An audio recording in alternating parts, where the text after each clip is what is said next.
Cause and effects of speech apnea or sleep apnea, not speech apnea. That's my problem and not his. And that's Patrick Cuff. Patrick? Thank you very much, Toastmasters. Kemp Toastmasters, greatly appreciate it. The speech I'm going to be giving is about sleep apnea. And everyone wonders, what is sleep apnea and who has sleep apnea? Well, sleep apnea is a type of sleep breathing disorder where a group of characterized by abnormal breathing patterns during sleeping hours. People with sleep apnea have reductions or pauses in breathing for brief periods of time, which during the brief periods of time, it could be snoring or choking during that time. And you're going to wonder how many people actually have sleep apnea. From the research I did globally, close to 936 million people have sleep apnea, which is close to 1 billion. In the United States, and this is obstructive sleep apnea I'm going to be talking about, close to 10% to 30% of the population may have obstructive sleep apnea. Now, some of the celebrities with sleep apnea that you may have not heard of, that you may have not known had sleep apnea, Shaquille O'Neal, Brett Favre, comedian Randy Jackson, actress Amy Poehler from Parks and Recreation, and the late Justice Antonin Scalia had sleep apnea. So this is a very common health problem in our country and globally. What are some of the causes of obstructive sleep apnea? In people with obstructive sleep apnea, the muscles in the back of the throat relax during sleep, reducing space for air to pass through. Snoring occurs as the airway narrows, and when the airway is obstructed, a person fails to get enough oxygen. The lack of oxygen causes partial or complete awakenings in order to restore airflow. These breathing patterns happen during sleep. Some of the risk factors for obstructive sleep apnea are ages. If a person is in the age between 60s and 70s, they're more likely to develop obstructive sleep apnea. Also, men are more prone to develop obstructive sleep apnea than women.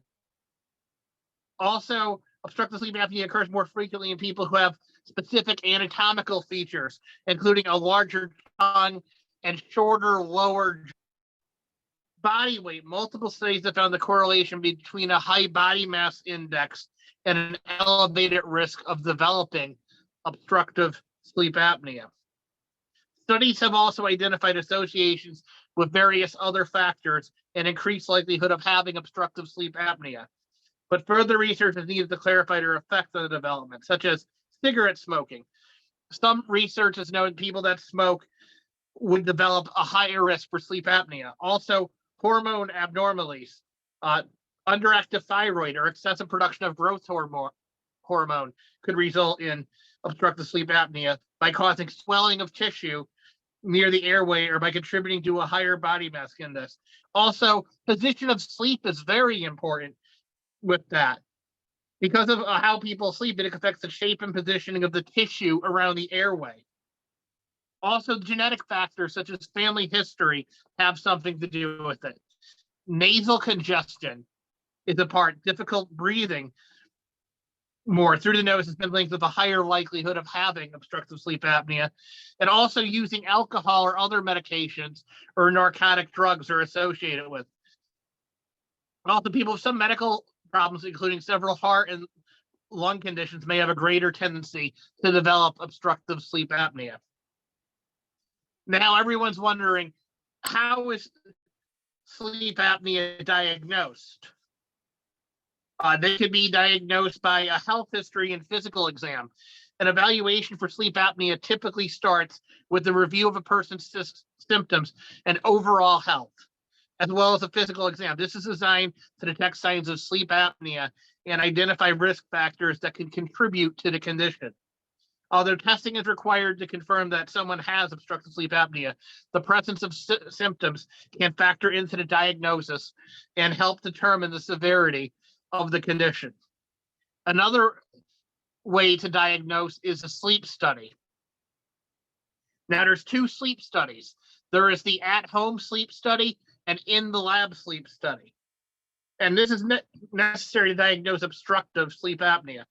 And the most dependable kind of sleep study is called Polycymography, which is conducted during an overnight stay at a specialized sleep laboratory. During the Polycymography, multiple sensors are used to track breathing, awakenings, oxygen levels, muscle movement, sleep stages, and other aspects of sleep. And the at-home testing is optional for certain patients who are believed to have a more severe obstructive sleep apnea. Taking an at-home test may be more convenient, but the results aren't as efficient as the in-the-lab test. Now everyone's wondering, how could this be prevented? Are there any treatments for sleep apnea? And I'm going to say most definitely. One is the positive airway pressure therapy. It is a treatment offered to almost all people with obstructive sleep apnea. This keeps the airway open with pressurized air that is pumped from a machine through a hose and mask worn on the face. A common type of PAP therapy uses is called, everyone, I think you heard of it, continuous positive airway pressure, known as CPAP. CPAP devices are only available with a device that sounds a stream of air that is always set to the same pressure level. And you can also get other types of mouthpiece that hold the jaw together or the tongue with the CPAP.